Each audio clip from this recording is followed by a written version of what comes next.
My wonderful friends, what is critical race theory? A question many have asked, mostly conservatives, by the way, because they have no idea. Anyway, we run through PragerU every once in a while, but the reason why I'm specifically excited about this one is because the person who's heading it, okay? Get ready for it, people. Come on, show me. Have you heard about critical race theory? I have. I'm guessing you probably have. True. It has already insinuated itself into many Yep, that's James Lindsay, people. Who here knows who James Lindsay is? Come on. Any of you? James Lindsay is a really silly guy. If anyone follows him on Twitter, it's really good content. He talks about two things, okay? He talks about critical race theory and the woke. It's always the woke, by the way, not woke, whatever. It's the woke. The same way that like a cryptic mad prophet from like the 3rd century BC would talk about how the orbit of the moon foretells the death of an emperor, you know? He sounds like an absolute nut job on social media, and he tweets constantly. I mean, he's always on Twitter. I don't know how they pulled the phone out of his hands for this PragerU bit, but, you know. He'll say the wildest shit. And the shit he says, by the way, makes no sense. He'll say something like, the woke discourse in academia is analogous to the means by which the... Yeah, it's like, oh, wait, hold on. Why do I don't need to make fun of him. He just does this himself. Yeah. Based is the opposite of woke. Anti-woke won't cut it. It's time to get based. A manifesto for the based. I'm gonna be real with you. This is pretty cringe. It's a virgin move right here. Okay? Yeah, you guys saw this? You saw this got retweeted? Yeah. This guy, yeah. This guy's, Well, I actually encountered him, not based on his deranged ramblings about the woke or whatever. I actually encountered him back in the day because he posted some article about how nobody on the left is willing to debate anymore, or like at all, which is, of course, basically like throwing red meat into an arena full of ravenous boars, and all the lefty debate bros will run out there to, you know, engage. And a bunch of them, because there were only so many lefty debate types, James Lindsay was like, when they started showing up there, he was like, who even are you? You don't have enough followers to debate me. And then I showed up. I had some followers. And he said, is that a cartoon picture for your Twitter avatar? Take this seriously, you know? So it's like, nobody on the left will debate. And he's right, I don't take him too seriously. Nobody on the left will debate. Now, let me spend 6 hours today on Twitter explaining to 73 lefty debate bros why I don't care enough to debate them, and, you know. Anyway. Critical race theory, huh? You know? Why do conservatives get so mad over critical race theory? I'm going to make some predictions in this video, okay? This video is going to describe critical race theory in a couple of ways, okay? We're going to start out with a couple of broad definitions that are sort of accurate when they talk about how critical race theory boils race relations down to power relations, victim and victor, that sort of thing, which is simplistic, but at least it's in the right direction. And then as we go further on, it's going to turn into about 3 minutes, I'd say. About 60% of this video is going to be about the those federal employee training programs that taught white people it's bad to be white. That's going to be most of it. I'm going to say the vast majority of this video is going to be fear-mongering about a tiny minority of a liberal application of critical race theory rather than the actual ideology. So what we're going to do is we're going to watch this video, we're going to make fun of it, and then I'm going to explain what critical race theory is. Won't that be fun? We can all learn together, okay? Well, you'll all learn, because I'll be saying it, but, you know. I learned from teaching. institutions and is making rapid progress into others. If it takes hold, it will completely change the very nature of America and the way you live. Oh, that's kind of Critical race theory holds that the most important thing about you is your race. No. The color of your skin, that's who you are. Not your No. Critical race theory doesn't make any prescriptive judgments about how important race is to you. That's not true. I mean, it holds the belief that race is an important component of how people treat each other, but that's descriptive, not prescriptive. They're saying that is the case, not that that should be the case. I think most critical race theorists would argue, I think, in favor of racial abolition if they go down the path far enough, you know? behavior, not your values, not your environment, your race. That's not true. In critical race theory, if you are a member of a minoritized racial group, their term, not mine, Is it? you are a victim of a system that is rigged against you. True. A system that doesn't want you to succeed. True, yeah. On the other hand, if your race is privileged, you're an exploiter, whether you intend to be or not. Critical race theory... So this point is a little bit nuanced, okay? We're going to need to engage in a little bit of nuance, all right? Everyone, get your stretch out a little bit, okay? So sometimes you'll hear arguments from progressive people saying that, like, the whites are always exploiting, even if they're not personally racist, even if you never personally benefited from the labor of a slave directly under your employ or control, I guess, because you didn't employ slaves. You still benefit from the systems of power that those things took place in. And that's true. So I'm a white guy. I have never, this is to my knowledge, okay, I've never owned a slave, and, you know, don't think so. I have no reason to believe so, even. But the wealth that my family holds and the benefits that my, you know, my grandpappy and my great-grandpappy and what have you were able to take advantage of were molded in part, at least, by the fact that they would have had a slightly easier time about it than they would have if they were black, you know? Now, that doesn't mean every white person is, like, living some godly privileged life where they're sitting on a golden throne being carried around by POC or anything. It just means, like, if I look back through my family history and I think, like, where would I be today if my great-great-grandfather, who immigrated here from Poland, if he had been black and had been a recently freed slave instead, and, like, everything else was kept the same, but like that. And I have to think, probably would have been a little different. Probably would have been a little harder for you know, my descendants from that point forward. And maybe I wouldn't have gotten to go to Beverly Hills High School, you know? Just maybe not, maybe possibly. It's all a stats game. When you're talking about thousands and millions of people, when you're talking about racial biases in relation to that number of people, it's not really about any individual's benefit. It's about broad statistical predictions. But this isn't prescriptive. This doesn't mean that white people are guilty. It doesn't mean white people are doing anything wrong, you know? If you're born into a system that kind of likes you a little bit because of your skin color, that doesn't make you a bad person, but it's probably something you should recognize, you know? Probably something you should think about for a little bit, at least. Critical race theory begins from the assumption that racism occurs in all interactions. To see how this works, consider this thought experiment.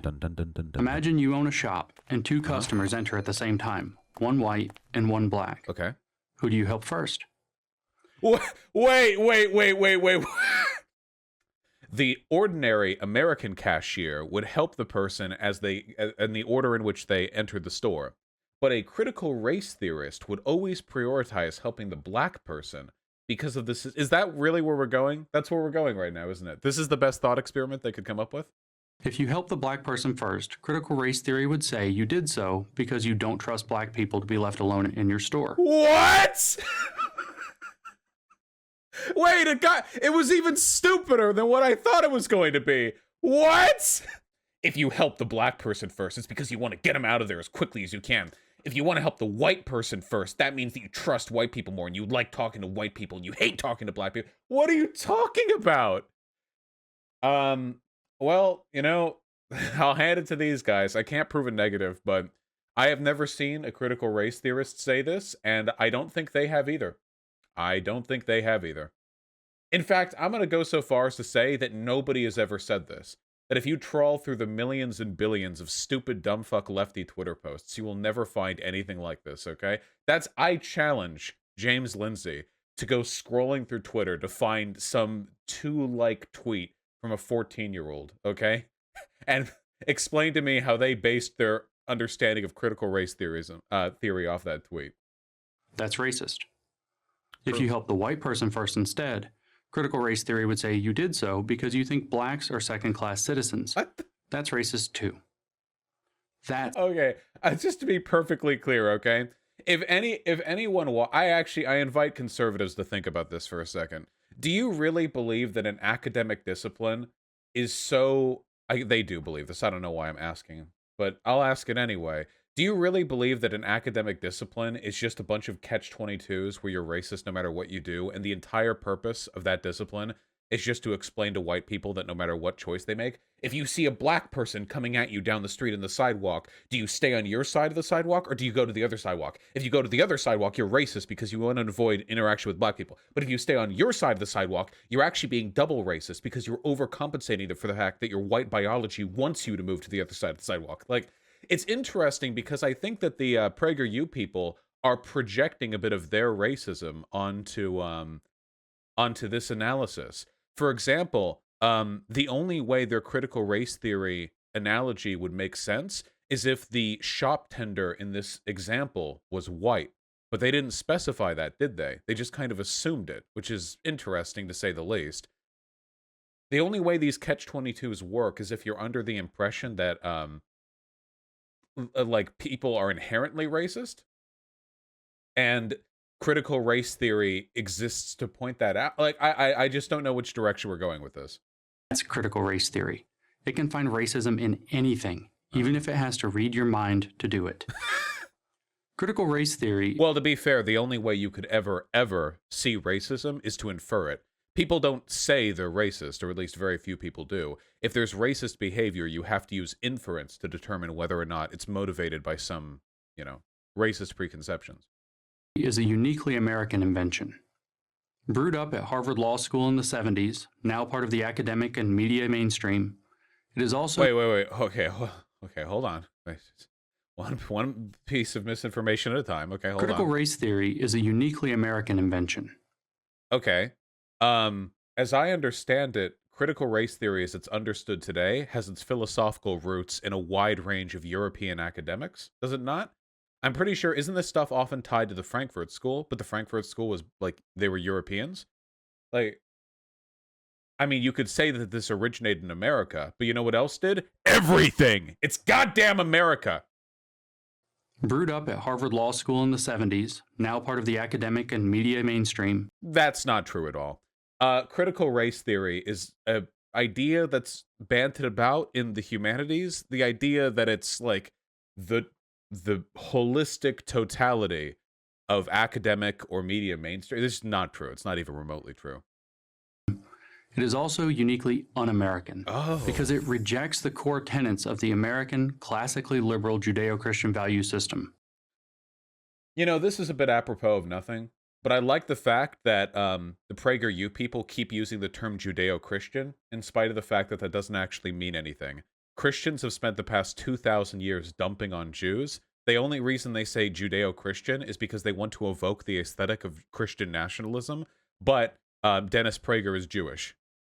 That's literally the only reason why. If Dennis Prager wasn't Jewish, they would just say Christian values. But because they want to rope him in on it, they invent the term Judeo-Christian, in spite of the fact that, oh boy, we did not get along. Jews and Christians, those two, whew.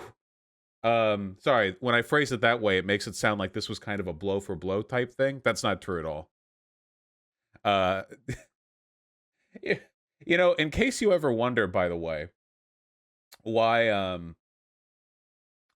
people still get so up in arms about anti-Semitism, you should take a look at the rate of hate crimes against Jewish people in the United States of America.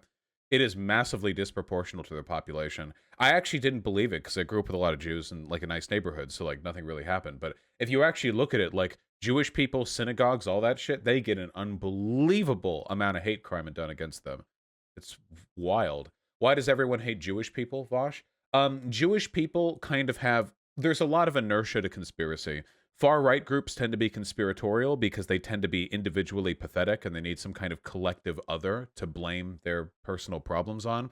And because Jews are A, widely spread around what we would broadly call the Western world, B, already largely hated, and C, widely misunderstood, it's really easy to just push a bunch of conspiracy nonsense onto them, you know? It turns the bedrock American idea upside down. Oh. Here it is in the words of Richard Delgado and Gene Stefanchik, two leading proponents. Oops, there goes gravity. Critical race theory questions the very foundations of the liberal order, including equality theory. Wait, wouldn't PragerU think questioning equality theory is based? Legal reasoning, Enlightenment rationalism, in the neutral principles of constitutional law. So this is a completely inoffensive statement that if we look at and think about for like 6 seconds, you'd think we'd be okay with. So first of all, the liberal order is something that PragerU spends every video whining about. So I don't know why they take issue with this. Shouldn't they think this is based, you know? Including equality theory. Equality theory in this case refers to the liberal conceptualization of equality. Again, this is something that PragerU shouldn't have an issue with because they argue against it all the time. Legal reasoning, well, sure, legal reasoning is, I mean, every society has their own legal framework. It's, you know, it's hardly an inherent or objective legal framework out there. Enlightenment rationalism, PragerU literally has a video against the Enlightenment and Enlightenment liberals. PragerU actually made a video saying that the most influential and important people from the Enlightenment were the conservatives, who nobody remembers anymore because their ideas were dog shit, and all of the ideas that actually got taken and used were the ones from the liberals, and America was literally built off the ideas from those liberal Enlightenment rationalists. And then the neutral principles of constitutional law. Oh, and by the way, fuck the Constitution, okay? Constitution's dumb as shit. Didn't even X out slavery to begin with. You kidding me? All men are created equal. Slap that legal document down. Still got slaves? Get out of here. Come on. Come on. It does this because critical race theory proponents assume racism is present everywhere and always. Then why can't you find a quote of them saying that? And if you could, by the way, there are ways to contextualize that as well. It's just funny that they would present a quote that they should by no rights have problems with and then, like, not even discuss it and just go right on to another point. And they look for it critically until they find it. That's what critical race theory means. We're critical of racism. We're observing. This is like the you're a reactionary because you react to things all over again. Are you kidding me?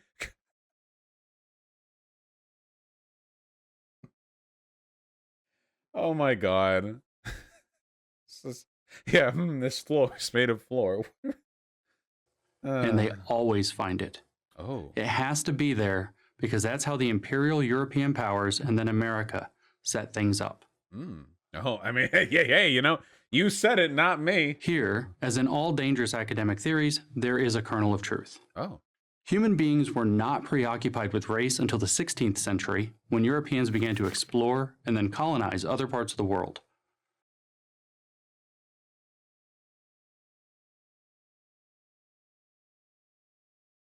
Not technically accurate.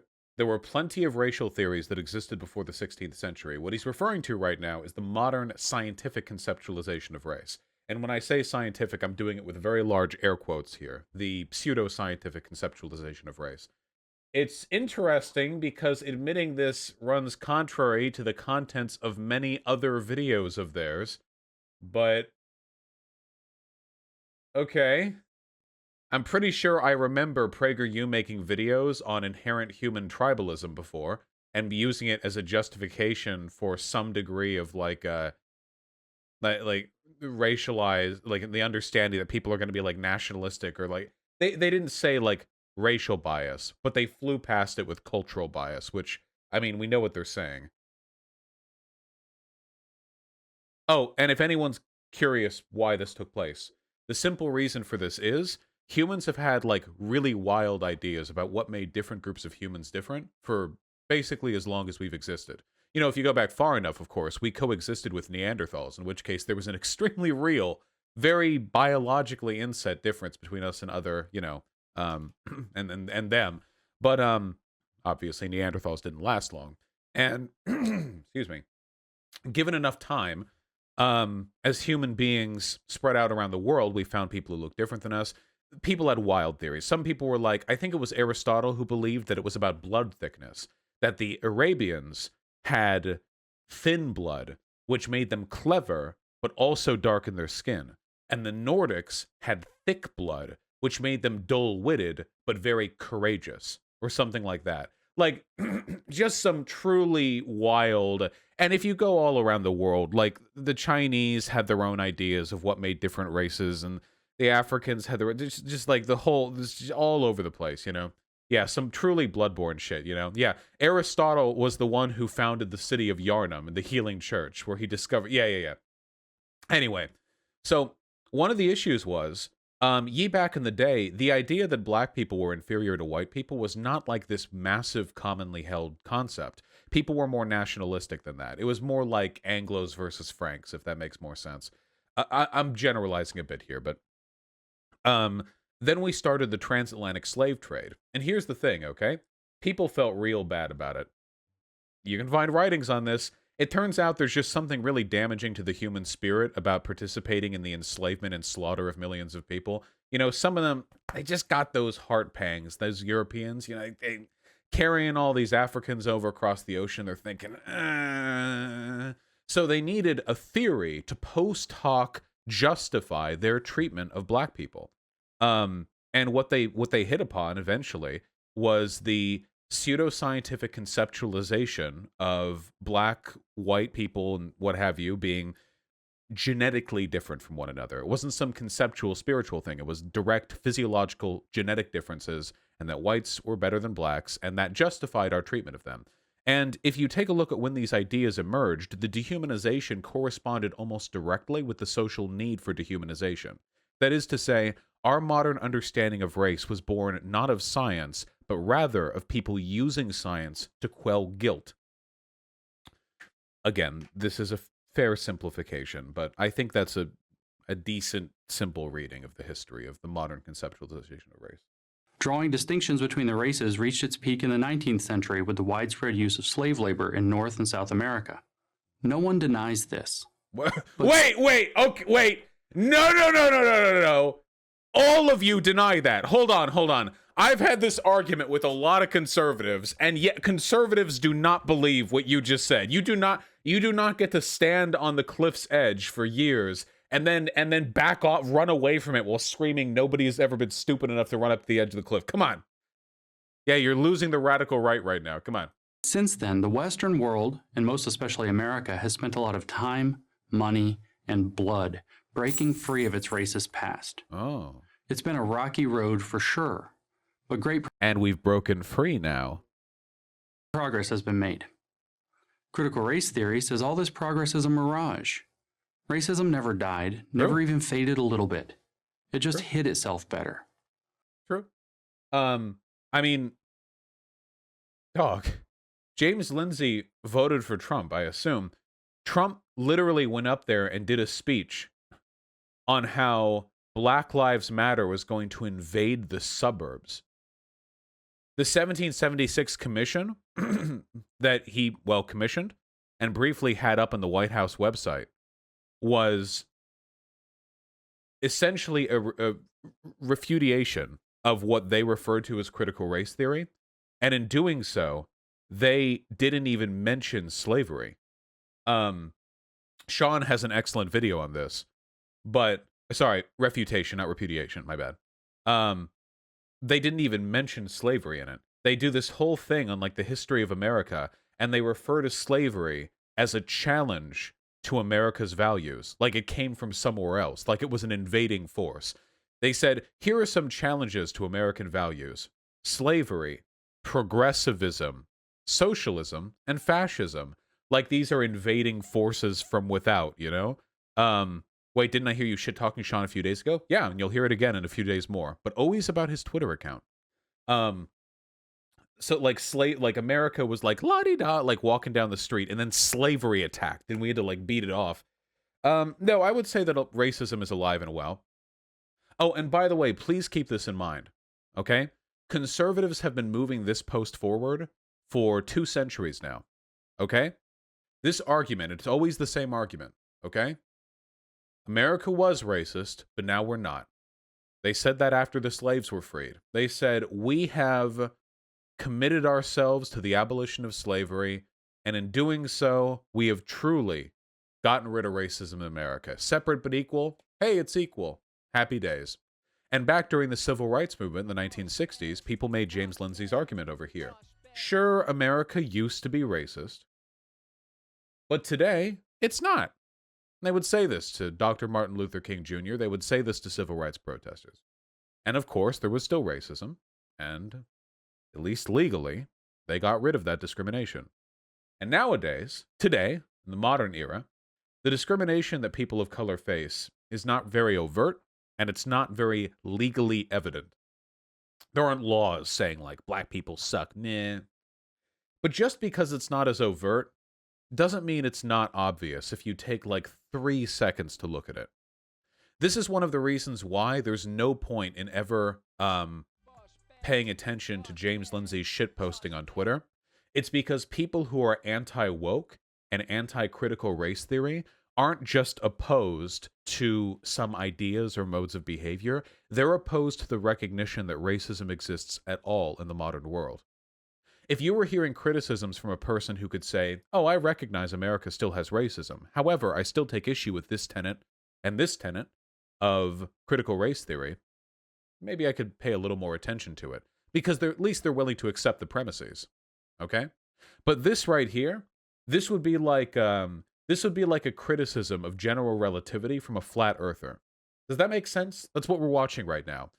The idea that America doesn't still contain racism in it, institutional racism, is a delusional perspective. It is a perspective held by madmen, people with something foundationally wrong with their ability to critically engage with the world. Okay? And much in that way, would you listen to a criticism of general relativity from a flat earther?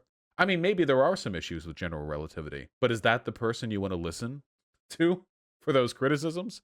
Probably not. They probably have their own biases going in there. Critical race theory, therefore, is not a continuation of the civil rights movement. It is, in fact, a repudiation of it. They can say this because Martin Luther King Jr. is, of course, dead.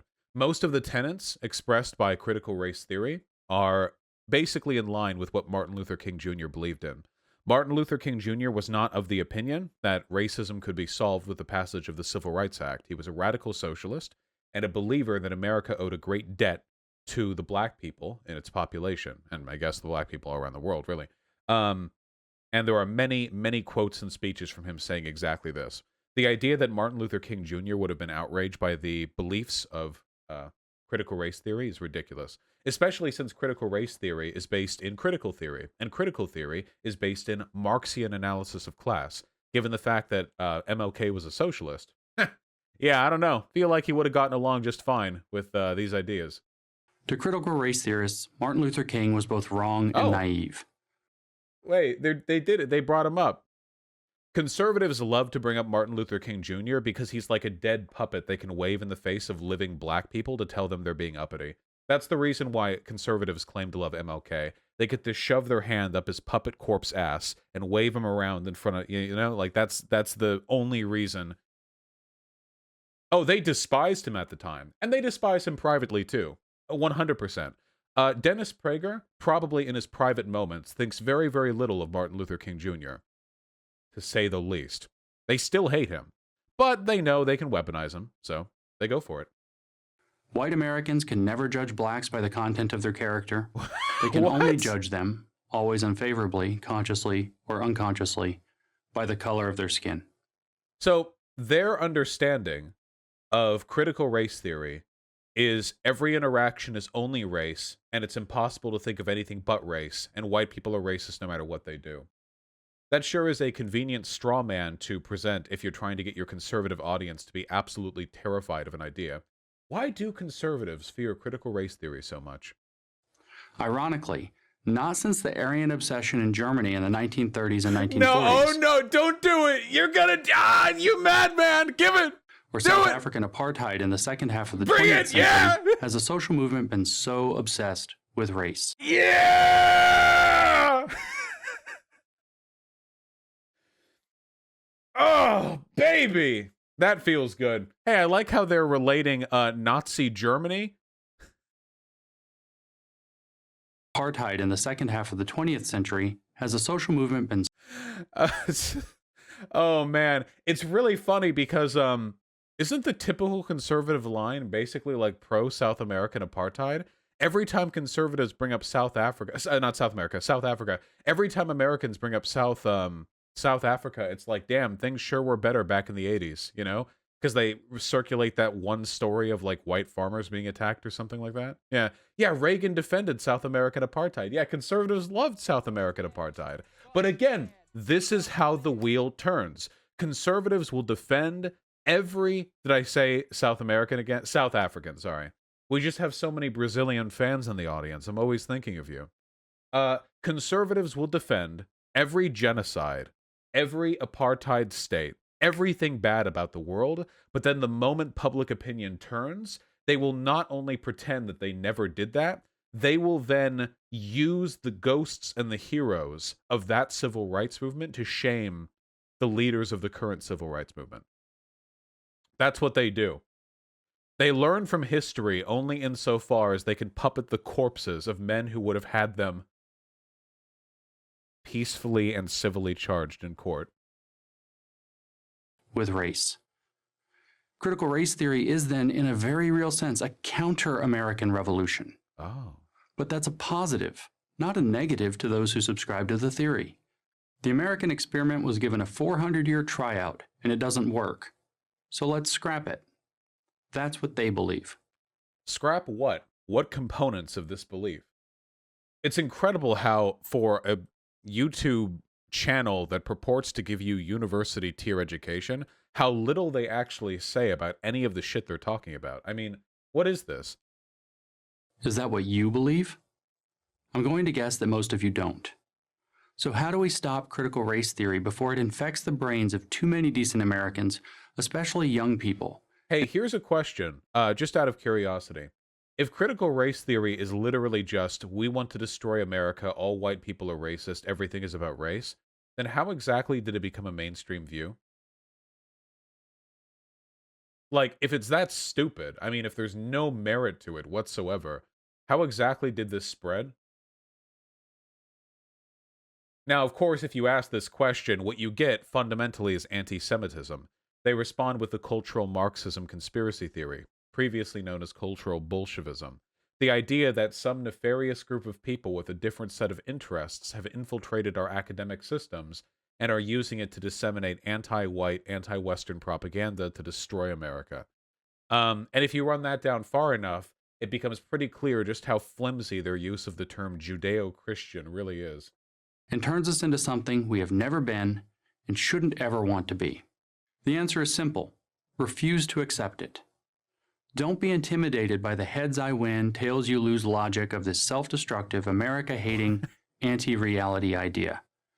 Don't be bullied into thinking that you're racist when you know you're not, or that you're a victim when you know you're not.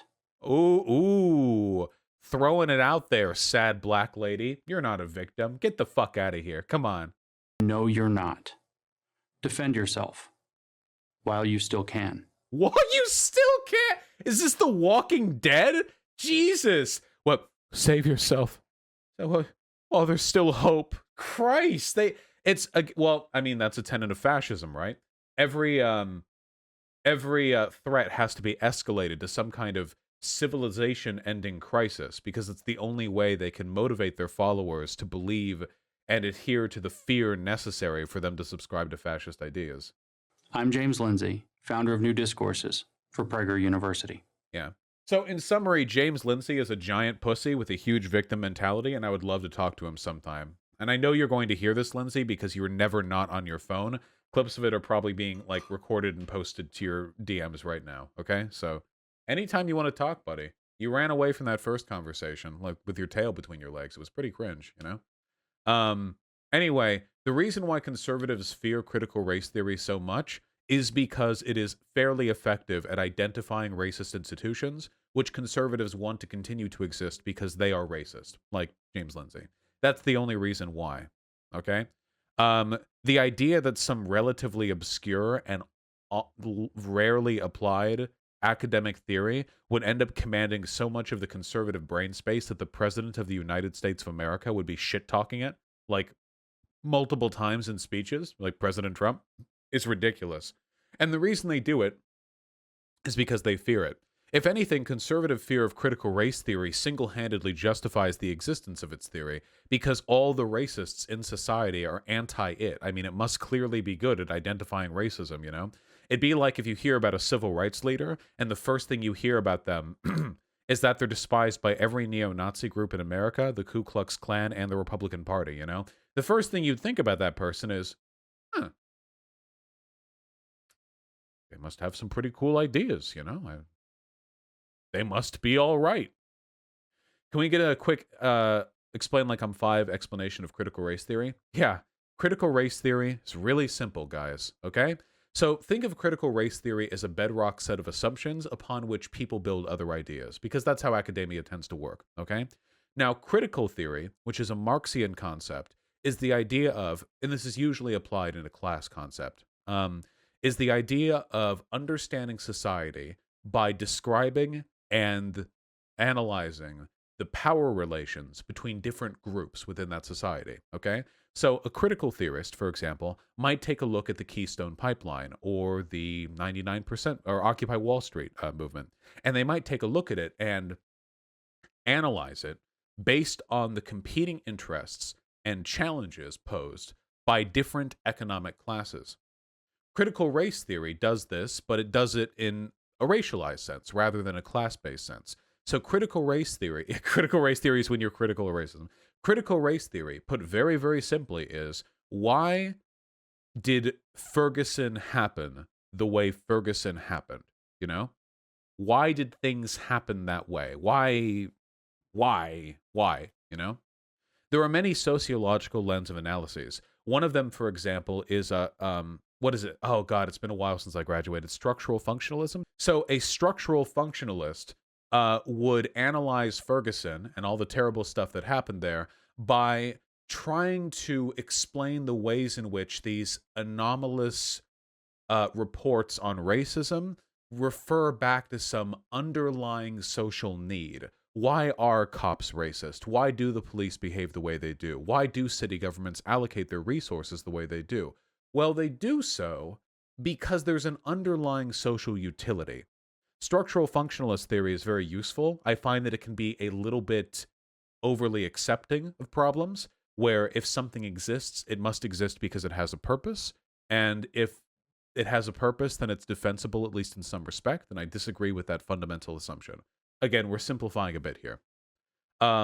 We have symbolic interactionists. Symbolic interactionism theory is much more interpersonal. It's less systemic. It's about analyzing the ways in which iconography, symbols, styles can relate to the psychology of a person.